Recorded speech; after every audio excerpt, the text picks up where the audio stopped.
મહેસાણાની પણ સ્થિતિ આપણે બતાવીએ। ભારે વરસાદને કારણે બહુચરાજીમાં શાળામાં પાણી ઘૂસી ગયા। ઇન્દિરાનગર પ્રાથમિક શાળામાં વરસાદી પાણી ઘૂસ્યા છે। શાળાના વર્ગખંડ અને પ્રિન્સિપાલની ઓફિસ પાણીમાં ગરકાવ થઈ ગઈ છે। પાણીને કારણે ત્યાં લોકોને હાલાકી પડી હતી। પાણી ન નીકળે ત્યાં સુધી હવે બાળકોને વૈકલ્પિક વ્યવસ્થા કરી અભ્યાસ કરાવવામાં આવશે।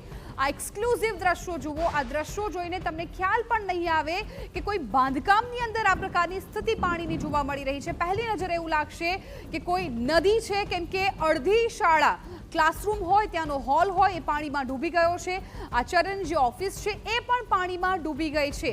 હવે અહીંયા સ્થિતિ ક્યારે સામાન્ય થાય છે એ જોવાનું રહેશે, પરંતુ જ્યાં સુધી પાણી ન નીકળે ત્યાં સુધી બાળકોને વૈકલ્પિક વ્યવસ્થા કરી અભ્યાસ કરાવવાની હવે ફરજ પડશે, કેમ કે ઇન્દિરાનગર પ્રાથમિક શાળા કે જ્યાં વરસાદી પાણી ઘૂસી ગયા છે અને અડધી જે શાળા છે પાણીમાં ડૂબી ગઈ છે।